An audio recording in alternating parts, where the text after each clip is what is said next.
show loyalty to the program, too. Wow, it's toxic in Tallahassee. Fans now wanting to ask Jimbo Fisher his intentions concerning. Once again, welcome back to Seminoles Sideline 365. I am KB.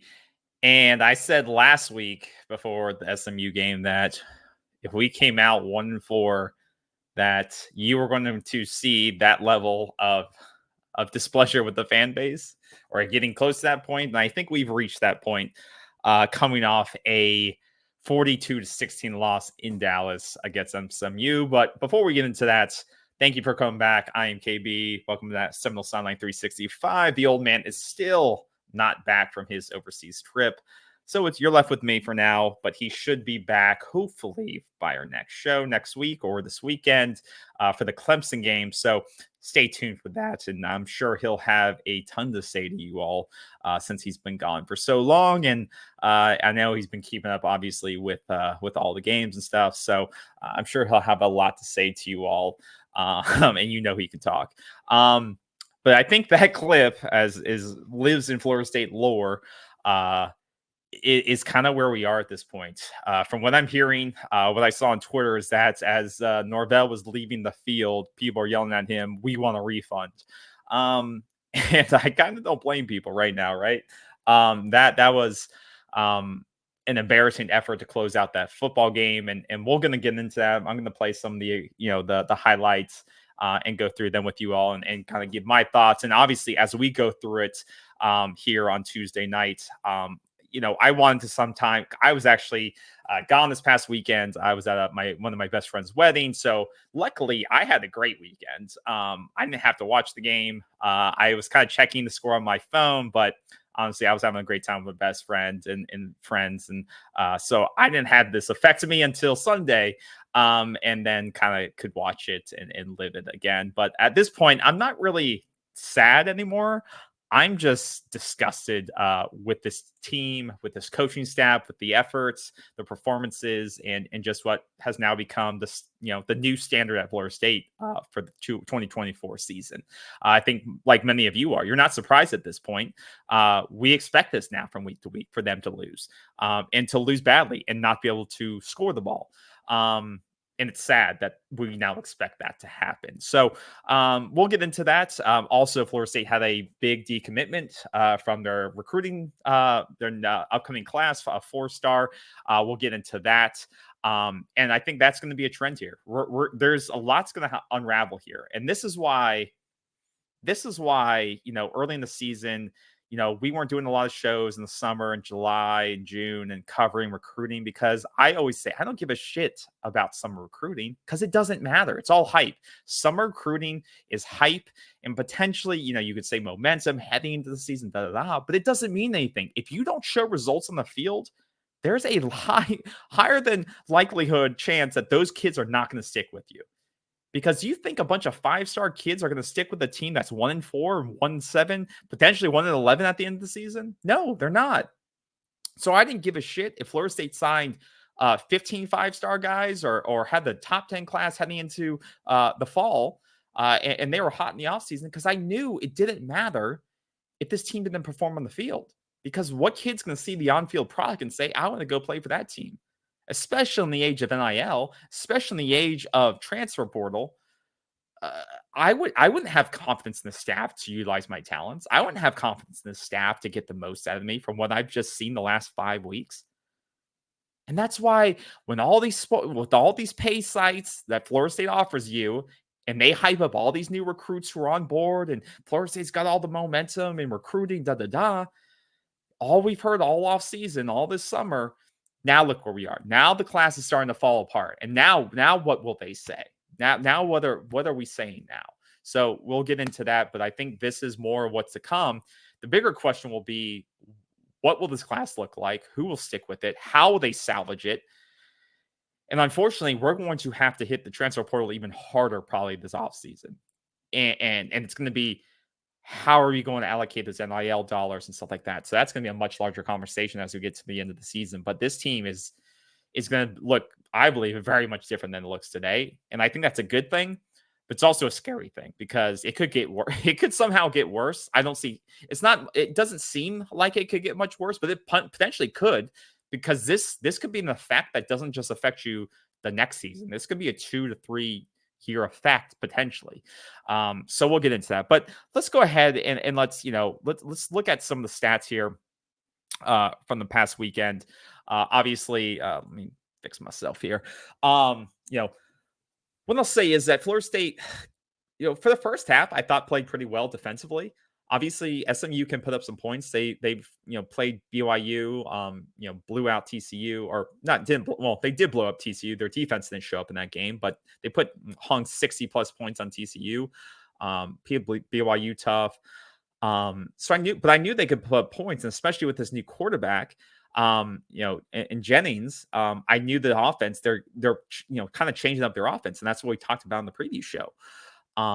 But I thought Florida State defensively, once again, like we've kind of been seeing the last couple of weeks with the Memphis game, into the Cal game, and into the first half of this game, you got a safety, defensively, and you're down, 9-14, which is great. But what did I say in the previous show? I said, you cannot win college football games scoring 18, 14, even 21 points. You have to be able to put up 28 plus points per game I feel like, routinely to win football games in the new age of college football. And once again, Florida State barely scrapes by getting 16 in garbage time. I mean, not even in garbage time. What am I talking about? I mean, I forgot. We didn't even score in the fourth quarter. But you don't even get 21. You don't even get close to 28. And obviously that reflects in the bottom line of you getting blown out on the road. This offense puts all the pressure on the defense once again and cannot hold up their part of the bargain. They don't support this defense, and this defense finally does collapse and give up 28 points in the second half. And so I'm not going to stand here and say the defense, this is an elite defense. And, if we had a competent offense, we'd be better. But if we had a competent running offense, I think we would be probably at least 2-2 right now, if not 3-1. Because a competent offense at least keeps you in a shootout. But an offense that stutters to put 16 points on the board week after week after week, and makes it like it feels like you're going to the dentist to put up touchdowns in this offense. Week after week. DJU with one of his, probably worst season, well, obviously the worst season of his career. And we'll talk about him. He's out for the next several weeks with a hand injury.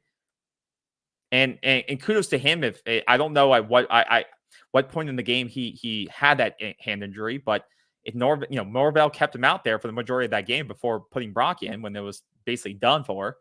But DJU seemingly played through an injury for the most part, or through part of that game. But he didn't play well. DJ put up 3 interceptions, and that's been some of his issue all season. When they have given the opportunity to throw the ball down the field, he's made some mistakes, but also some of the mistakes have been the players around him.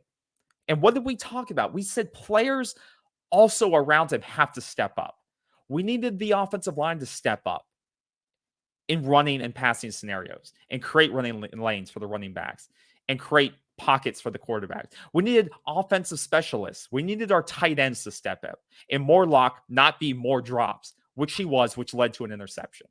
Why Morlock is still on the field as much as he is blows my mind. I know Courtney and I know Amari and I know Landon finally got some time this weekend. Landon got it for his first touchdown of his career, so kudos to him. And I know Landon has had some drops. I know everyone's had some drops, but Morlock's, he's been in the system now for 2 years. And you wonder, is this the reason why, he was a D2 plus player, right? Is it because he has the body of a Division I, of a FBS player? But are these the things that other coaches saw and why he wasn't recruited at a higher level? So I think at this point, when this trend has occurred game after game after game with a player, you have to step back and say, I don't care how he practices. I see how he performs on game day, and we have to step back and someone needs to take his place for now. Because I'd rather see with Amari Williams and Landon Thomas, your two of your top 5 recruits, top 6 recruits the last cycle. See what the hell they have. I don't give a shit about red shirts anymore. They're your players. You recruited them. You're paying them. They need to play. Get them on the field. I'd rather them drop the ball 5 times than see Morlock drop it 5 times. Because once again, this is his last year, I believe. If not, he won't be here. He shouldn't be here next year, in my opinion, because he's not the best that we should be able to get with how he's playing. So I'd rather see the young guys. I'd rather watch them struggle and develop than watch a senior type player struggle and not get better. You know what I'm saying in that respect? But what I was saying is that we didn't have these types of players step up like we needed them to offensively once again. And you see that in the statistics. Once again, running game couldn't get going consistently. 26 rushes, 63 yards, 2.4 yards per average. You haven't had the running game all season. Last week at Cal, you had some semblance of it, but Cal's a terrible defensive line team. Let's just be honest. That's an aberration.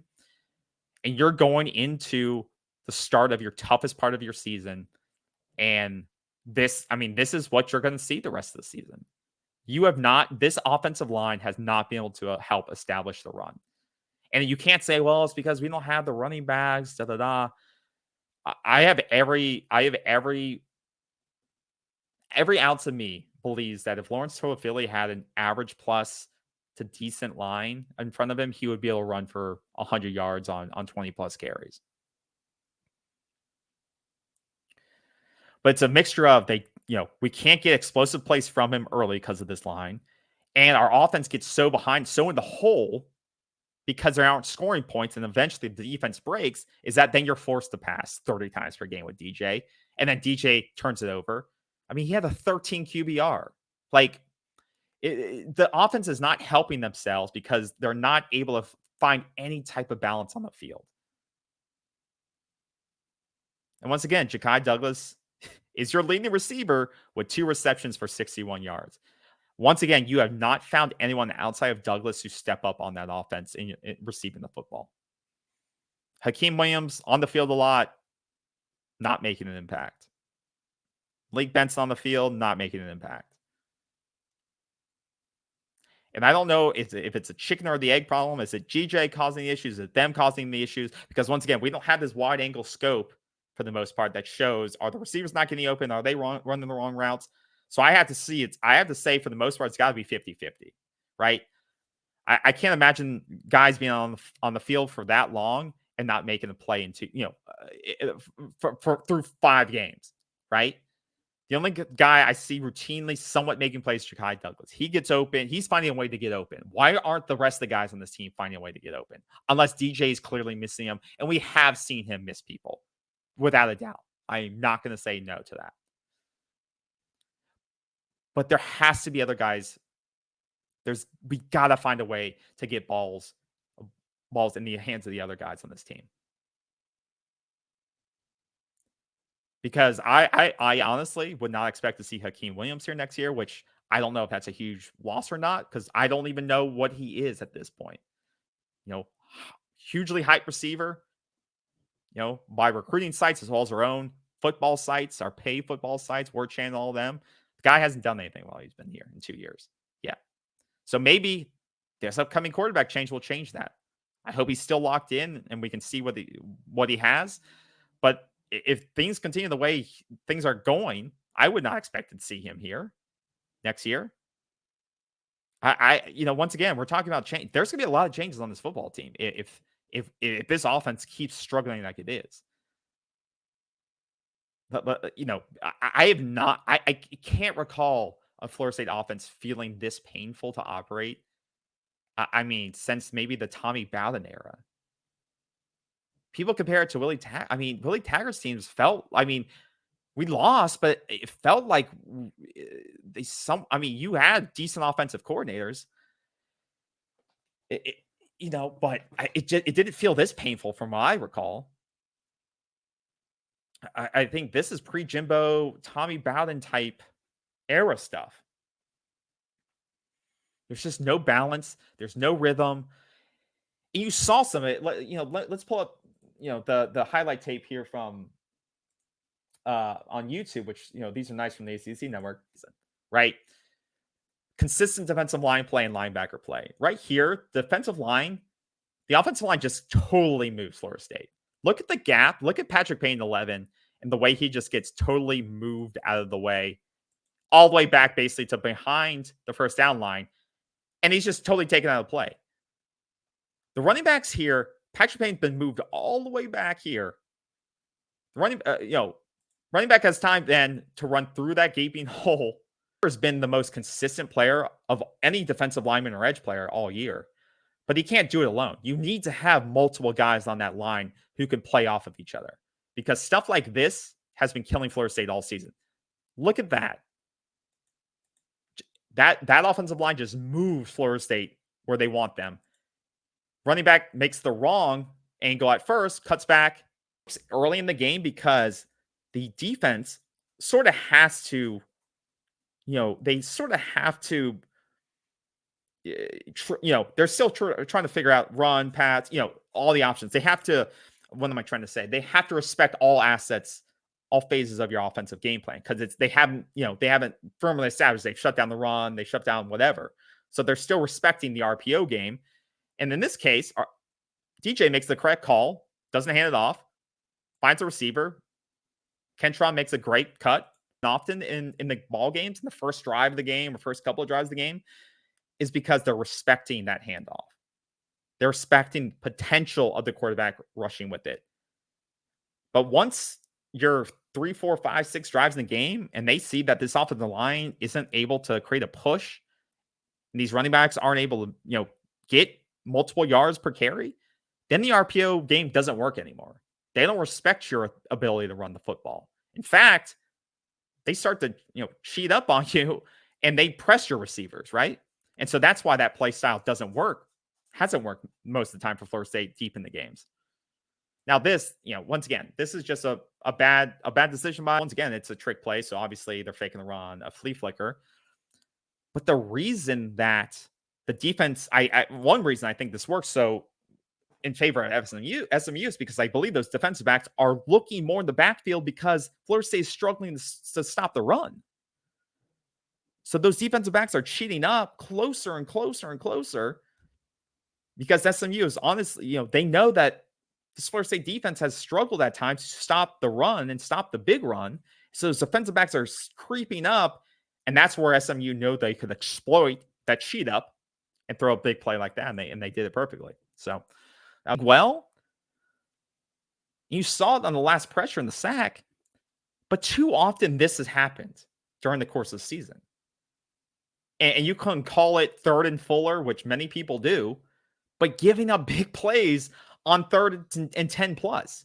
You saw it against Cal. How many times did we have them in tough scenarios and on the goal line and 3rd and 15? And it's like, and then they pop you for a big play. It's something I will never understand with an Adam Full defense. Is sometimes it's because he gets too aggressive. And you see, honestly, you see this defense perform better, in my opinion, when they are aggressive. But sometimes that does come back to bite you.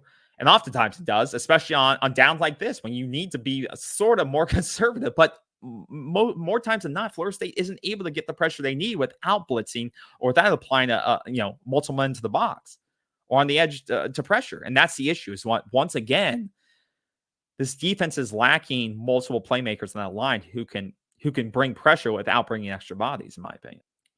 And let's go back to here.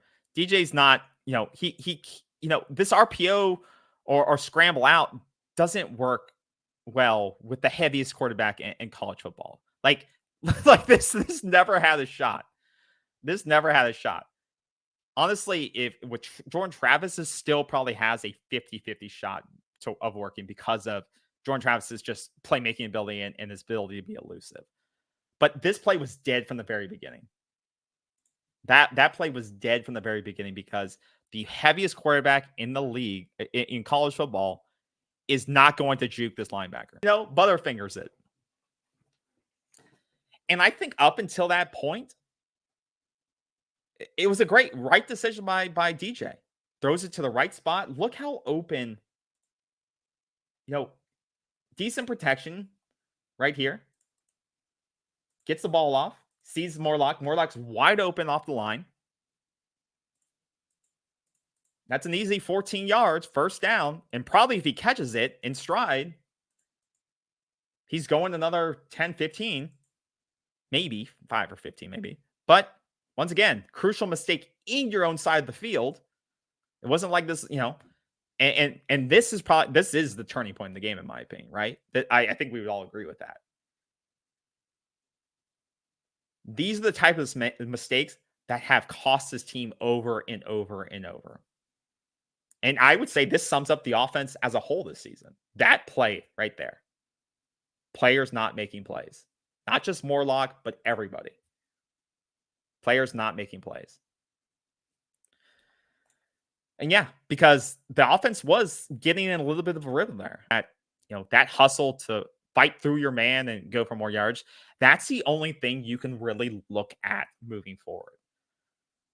Because I give this team a 2% chance of making a bowl game, of getting 6 wins. Because this looks like maybe a 2-win team right now, if we're being honest with each other. Like Georgia Southern, who I think is our last easy opponent. I say easy. I don't think that's going to be easy based on how this team's playing. No. I mean, we're going into, like I said, I keep saying it. We're now in the hardest part of our schedule. Notre Dame, Clemson, Duke, Miami. It doesn't get easier. I think the next 3 teams we face have a combined record of 15-1 or something like that. 15-0, something like that. So, you may be looking at a max level of 3 wins this season. So plays like that, a guy hustling to make a big play in the middle of the field and work through a guy and not just go out of bounds. Those are the only things as a coach or a fan you can look at and say, I can build off of that. Get the picture.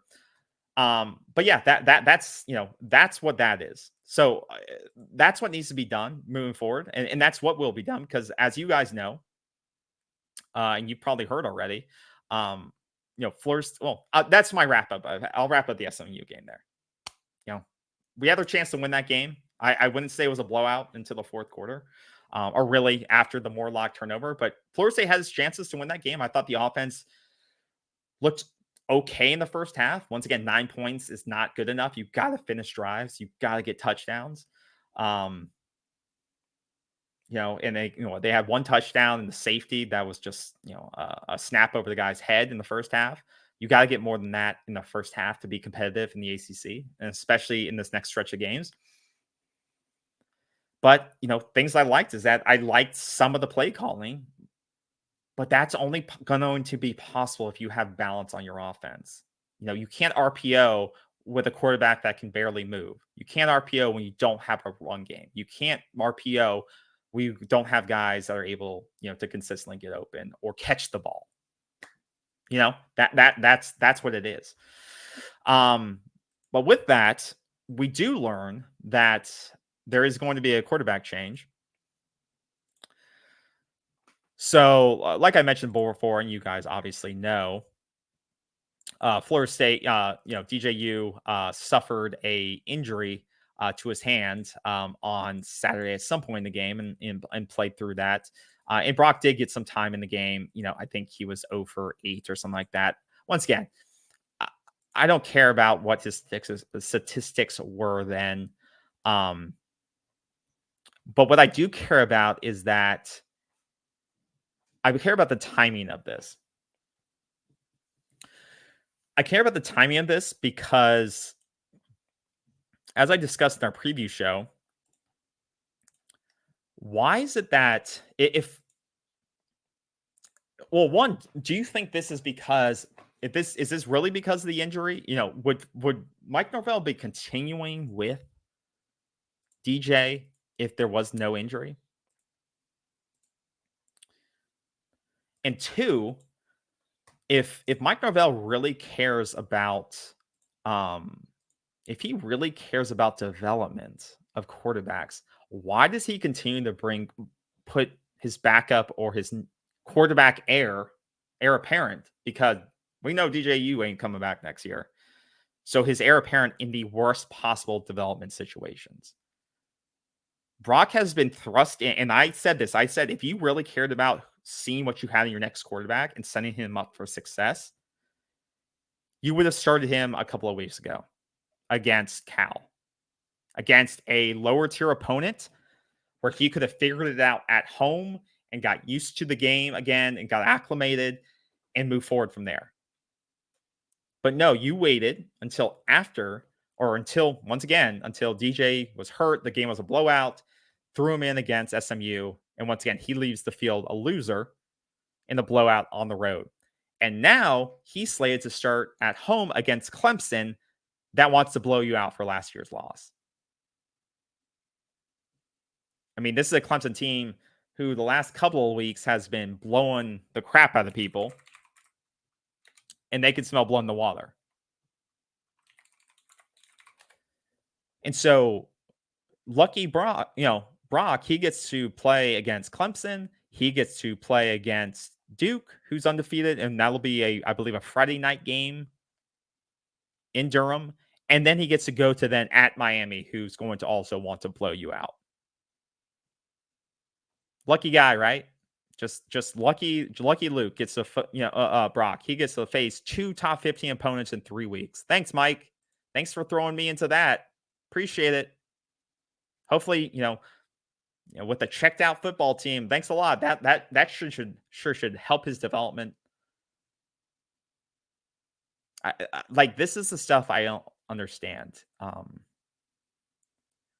So I don't think this helps the quarterback, especially when we've seen numerous teams across the country benching guys. You saw it SMU. They're starting their backup quarterback, and look how well he's doing. But they did that weeks ago. They did that 2 or 3 weeks ago when Preston Stone wasn't performing, and he was slated as being one of the top ACC quarterbacks.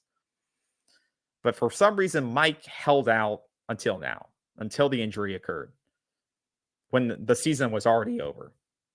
And the season was already over 2 weeks ago. He could have made this decision anytime. But no, he waited until the blowout, an injury, and also a team potentially being fully checked out and being the hardest point of our schedule.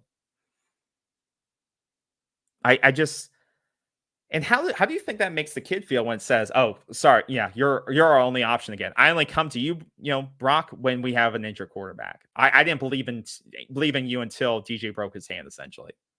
I mean, what confidence does that show? Does that show in the kid and what you think you have in Brock? If you have that little confidence in your second quarterback, why is he here? And you literally only wait till these people are injured to throw them in. You didn't have enough belief in your second quarterback to bench your starter, who has not looked good in any game. And now you do. So I just think it's a horrible sign to give your quarterback, horrible confidence signal to give to him. Even though Mike will say, he says all these aspirational things of, oh, he's got the commitment and the investment and da. We know all the stuff, buzzwords Mike will say. But it's just all BS, because we see the actions, Mike. We see your actions. You had the chance to put them in. You should have put them in, but you didn't until you had no other choice. So Mike, you can stick those words and see what happens. I don't expect this Florida State team to get any better with Brock Glenn. I think there'll be some flashy plays here and there. I don't think there's a big step down, honestly, from DJ to Brock, which is good. I just don't think this is a very good football team. It starts with the offensive line. I don't think the offensive line is very good. We said that before. We thought this was going to be an average to average plus offensive line, similar to last year, but it's somehow somewhat worse. But to that point, Jordan Travis did, negate many of those deficiencies last year in the offensive line. And you know how we know that? Because many people still retweet the highlights of Jordan Travis where he's scrambling for his life and making plays. The Florida clip. Watch the Florida clip. That is a breakdown of the offensive line, and he makes it into something in a touchdown or to the 1 yard line. Like, that isn't the epitome of what this offensive line is. It's lack of consistency and breakdowns. And it's the same thing this year.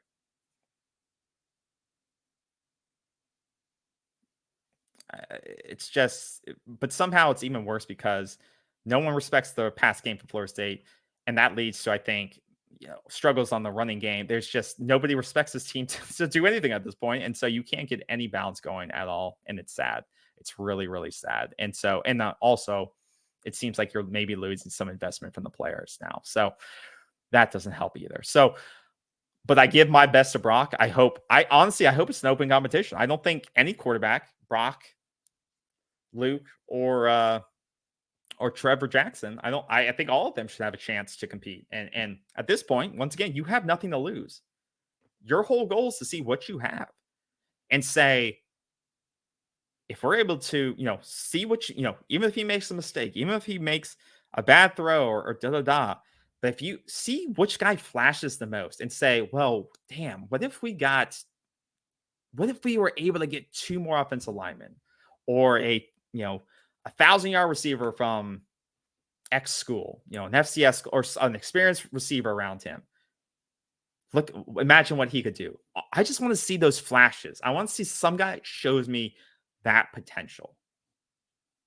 Because I don't expect to win any of these games. I want to just a guy that shows me fight and potential and what he could be if put in the right situation. You should not be going into these games expecting to win them. I know I hate saying that, but that's reality, guys. And this is free. You don't have to go behind the paywall to hear this. Like, I'm not going to give you some, new quarterback, we're going to win the game by 7, 3 point, bullshit like that. No, it's not going to happen. And if it does, oh my Lord, but it's not going to change the course of the season. The season is done. It's about what do you have on this team that you can salvage and try to keep. Because this roster is going to look very different in my eyes going next season. But who do you want to keep and who do you have to fight to keep? That's what you're looking for. And are any of these quarterbacks ready to take over next season? And I hope so, because looking at Mike Norvell's track record with quarterbacks at Florida State, it doesn't look good, guys. I mean, Jordan Travis, was his saving grace, but you look at Mackenzie Milton, you look at Tate Rodemaker, those were misses. Those were big misses. And then you look at DJ, that's another miss. And then you look at the staff who's sent out there to recruit kids. There's a lot of misses there too on the road. And who they've chosen to give NIL dollars to and invest in. There's a lot of misses there, guys. And that's a lot of money wasted. That's a lot of time wasted. And you've built this roster the wrong way. And that's why you're struggling. You did not build this roster to succeed for multiple years. You built it for one, you built it for year-to-year success, and you didn't build it to build it to grow. And so I'm going to save my comments for what needs to change, because there's a lot of things I believe need to change on a staff level, and that includes Mike Norvell. And I'm not saying, we're going to fire Mike Norvell, but you can't. You don't have the money to do that, so that's not realistic. But what you can do is he can take a step back. And if he cares about this program, he will take a step back.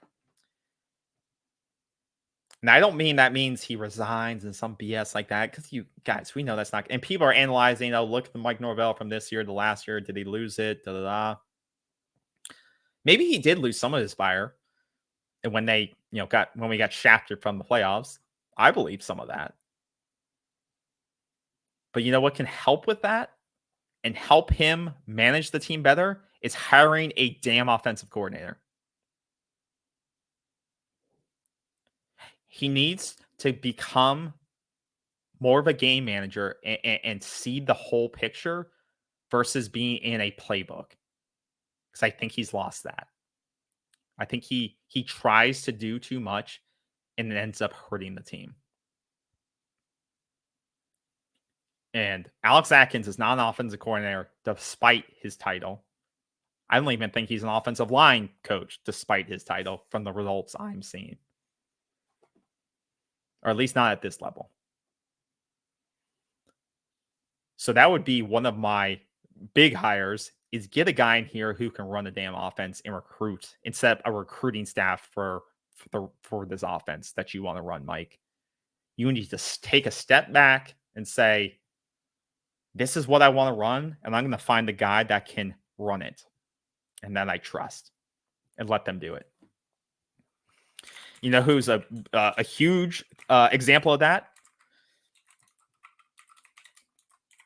Is Dan Quinn. And I say this because, and I think this is a great example because obviously, you know, I watch the Commanders, my local market, stuff like that. The Commanders were a garbage franchise for many reasons. Ownership, players, multiple quarterbacks in multiple years. It feels like hundreds of quarterbacks in multiple years. You know, but Dan Quinn came in and, you know, what he did with Atlanta and you know, bounced around a little bit. But he comes in and he's an offensive mind. People, you know, say he's an offensive mind. He was with Atlanta. But he understood that he needed to take a step back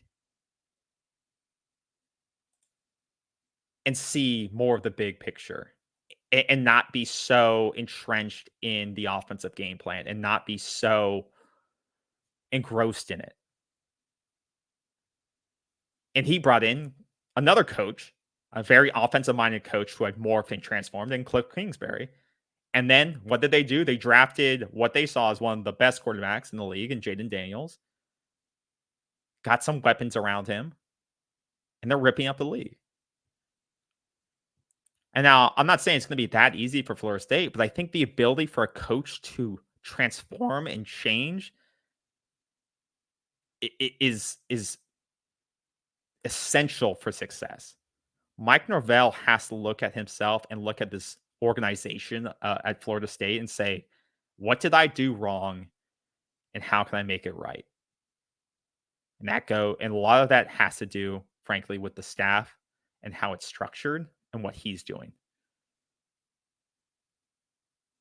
Because I think we all know the caliber of staff that he has is not up to par with what a top 5 team needs to be, or even a top 10 team needs to be.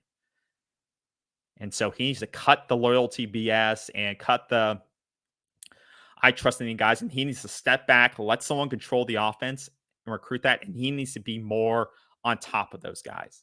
So I think he's too engrossed in parts of the thing and certain things that are too trivial, and he's not seeing the big picture of what's actually going on and holding people accountable. And I don't think I'm the only one that expresses this opinion. I you know, if you listen to Bud Elliott and them, they'll say similar things, and Bud obviously has more insight into that on you know, on his position.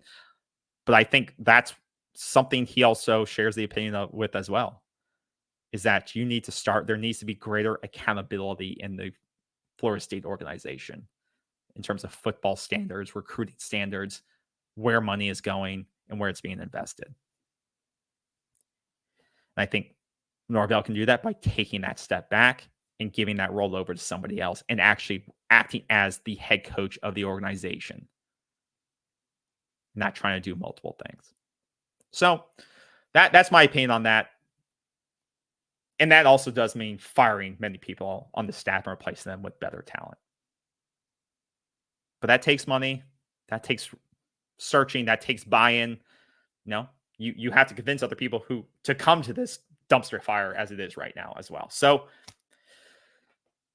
and that affects recruiting classes, stuff like that. So this is a big conversation for later, but that is that. And so we'll talk a lot more on that, obviously, but this isn't going to, you know, fix overnight. last thing I wanted to share is this. I don't know what's happening with my screen right now. I apologize for that. But obviously, I had mentioned that Florida State had lost a recruit here. And this is something I think is going to continue to happen, guys. I mean, obviously, we're only in October. So as we get closer to early signing day in December, this is gonna be a landslide, I would assume. You know, Florida State had touted having one of the top receiving classes in the country. But if you're a receiver right now, why would you commit to Florida State? Like, I mean, who's going to be my quarterback next season? This offense can't show a recruit that they can throw the football. They didn't have trust enough to give the heir apparent to the quarterback room the keys until DJU literally couldn't throw the football anymore. And that's what is their recruiting pitch to these kids anymore at 1-4. And so, yeah, there's a lot more of this to come in my eyes. And so, sadly, yeah, your class is going to take a hit. Florida State's going to have to go back to the portal a lot more in the offseason. And you better as hell make sure you have the right evaluators to make the right calls this time. You better have the right coaches to scout those kids, and also have the right coaches who can recruit for you this next time around. That's all I got to say, because this is not going to end here. This is only going to get worse from here. And I don't blame these kids. I don't. The only thing that's going to keep these kids committed at this point is either they, for some reason, love Florida State so much as a traditional program. But, I mean, that's harder and harder nowadays with kids being so young. And, you know, if they watched the national championship team in 2013, they were what? God, I can't do the math, but they were pretty young. Because that was, 11 years ago. So they were probably, what, 7 or 7 or 8 years, 7 or 6 years old, something like that. So they're pretty young, but maybe know it. Maybe a family, but yeah, it's that kind of semi-legacy aspect to it. Or you set up a big ass NIL deal, which once again, we could see that could backfire on you because you need buy-in for the right reason. Whether it's offensive game plan, plus the love for the coaches, you need multiple factors. It can't just all about money, in my opinion, because when seasons go to shit or if they struggle early on, some of those guys may start to check out a little bit, like we may be seeing right now. So yeah, nothing, but you can't freak out about this, right? It is what it is. You just got to watch the games, look for guys making plays who are going to be here next year, and hope those guys can be develop more, will stick with us, and we can keep them. But I'm going to be looking at what Mike Norvell does and how he changes himself and his staff, because that's what he can control and how we can make this program better. Because we aren't getting rid of him. We are not getting rid of him. We can't afford to get rid of him. I mean, but he has to show me something, and that he's willing to change, because so far he has not shown that at all, and that disappoints me. So enough words, Mike. More actions. So that's it for me, guys. I appreciate you all coming out. Let me know in the comments below if you agree with me, disagree with me, and catch us on our pre-Clemson show. And that'll be a fun one, or not so fun one to do. So take care of you, everyone. Have a great rest of your week, and we'll speak soon. See you.